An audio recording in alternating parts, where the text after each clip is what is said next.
The film, based on true events and dedicated to the most famous serial killer in the history of Argentina, begins in Buenos Aires in 1971. 17-year-old Carlos was walking down the street when he suddenly felt the urge to rob a mansion that happened to be on his way. The young man broke into the house, poured himself a drink, and started rummaging through drawers in search of jewelry. Apparently, he did not recognize the concept of private property. Then he fled, stealing a motorcycle that was parked in the garage. To his mother, the schoolboy lied, saying that a classmate had lent him the motorcycle because he was so charming that no one could refuse him. His father came home from work and asked the boy never to take anything from others again. He should only use things that belonged to him. To his girlfriend Marisol, the criminal gave a stolen gold pendant, claiming that his mother had worn it in her childhood. Carlos rarely attends his new school. In class, he smokes and gets high. He almost set fire to the back of his classmate Ramon's head, for which he quite reasonably got punched in the face. Both were taken to the principal's office. Ramon threatened that if Carlos got his pants dirty, he would make him lick the dirt off them.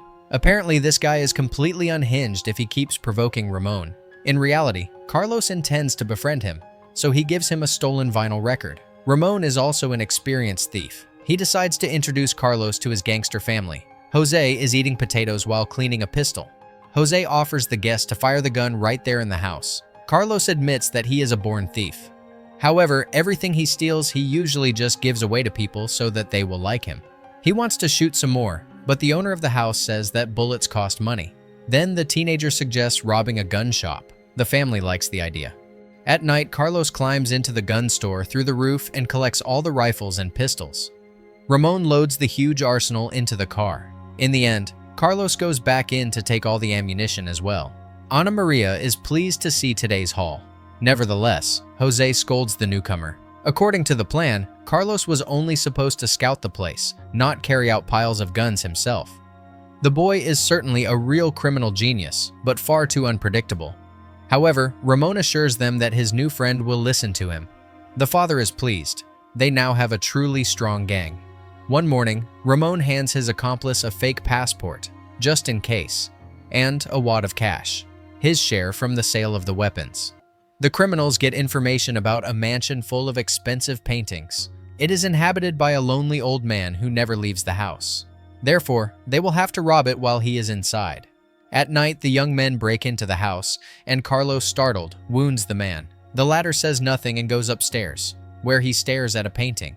After that, the old man takes a towel, turns on the water, and sits down on the toilet to die. The stolen painting the young criminal hangs above his bed, and he sleeps holding a revolver in his arms. At home, the boy assures his mother that his pistol is just a toy. As proof, he points it directly at her, claiming that he would never do such a thing if the revolver were real. The gangsters brought their girlfriends to yet another mansion. Marisol's twin sister had started dating Ramon. The group decided that this was the perfect place for some shooting practice. The noise attracted the maid. Seeing the boys with weapons, she was frightened, did not scold them, and even offered to bring them some beer.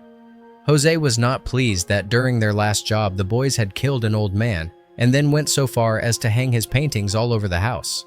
In the middle of the night, the gangster began taking all of them down. Ramon's mother set her sights on the young man, assuming that his girlfriend was probably inexperienced. After all, at that age, she herself did not know the things she knows now. But the young man refused, as he liked her husband and did not want unnecessary trouble. Carlos broke into a jewelry store by smashing through the wall. The first thing he did was try on some earrings. Maybe that way he could impress Ramon and his father. Carlos always liked to complicate things, so when he discovered a safe in the office, he wanted to break into it. However, Ramon refused. Out of spite, Carlos fired a shot into the ceiling.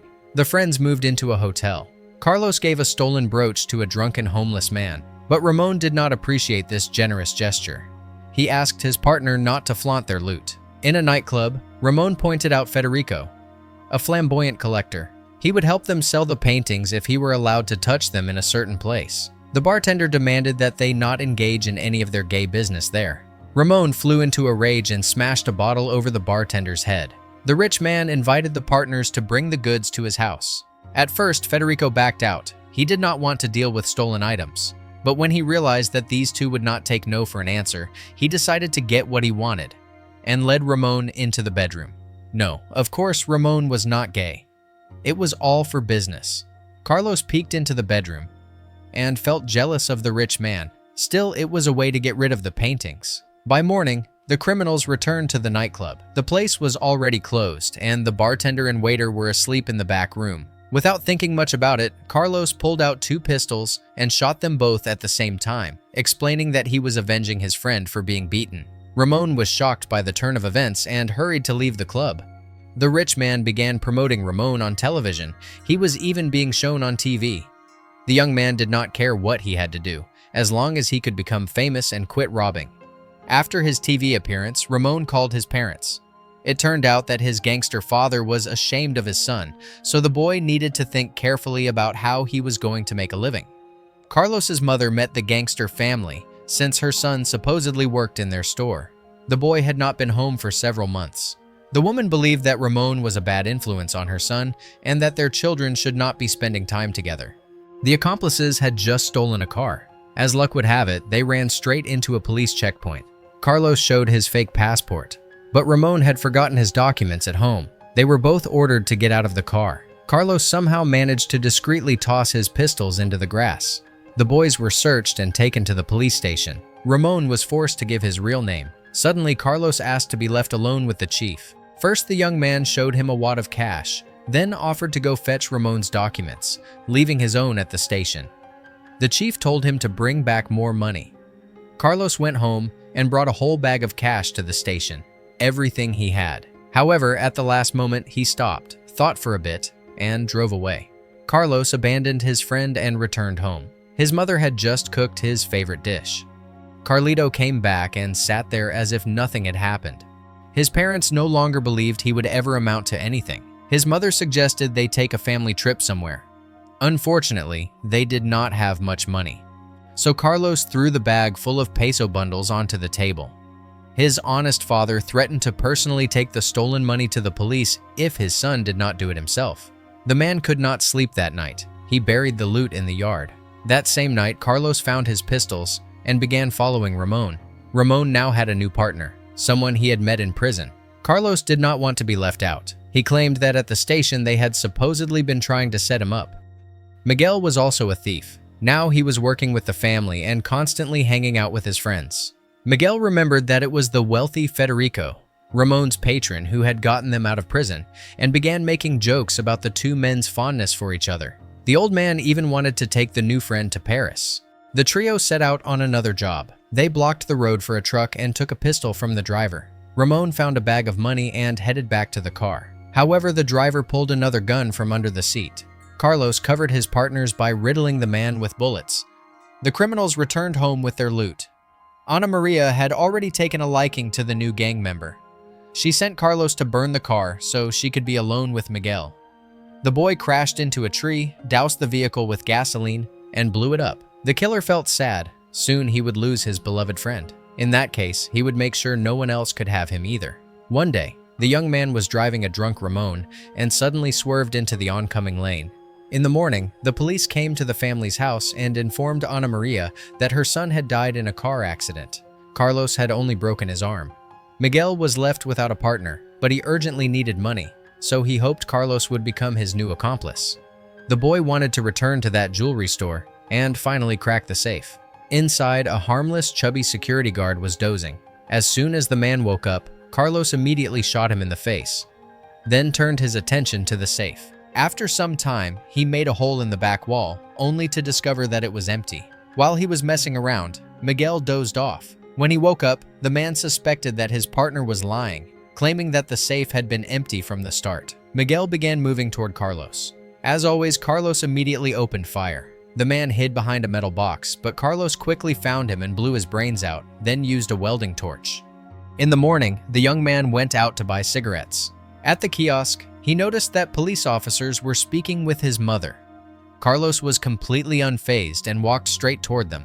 He was taken to the station on suspicion of arson, robbery, and double murder. He had burned a friend's face with a blowtorch. They threatened him that if he tried to move, they would shock him with a taser. There was no point in resisting anymore. So the bandit, nicknamed Angel, confessed to 11 murders and 42 robberies. The press also called him the Angel of Death and the Jackal with a woman's face. Carlos's skull was measured, and psychologists began trying to analyze his actions. The blame was placed primarily on his parents, claiming they had failed to watch over him. His mother wanted to play the piano but could not, because her son had been using the instrument as a hiding place for a mountain of cash and about a dozen pistols. The lawyer advised Carlos to pretend to be insane, especially since a normal person could not possibly commit such acts. The boy considered himself perfectly normal. In the meantime, he shoved a spoon down his throat, which could now only be removed surgically. Carlos was left alone in the operating room for literally 1 minute. And that was all the time he needed to escape through a window. Police officers were milling about below, but not one of them thought to look up. Carlos jumped down from a tree and left the prison grounds to the sound of the alarm siren. Shots were fired at the fugitive, but he still managed to get away. The criminal took a train to Ramon's old house and stayed there for the night. In the morning, Carlos called his mother to tell her he was fine. She advised him to turn himself in to the authorities and come home. The boy told his mother where he was hiding and asked her to come see him. He turned on the radio and started dancing while the house was being surrounded by dozens of soldiers and police officers. Carlos was arrested when he had just turned 20 years old. For 11 murders and an enormous list of other crimes, he was sentenced to life imprisonment. And that is where the film ends. Thank you for watching.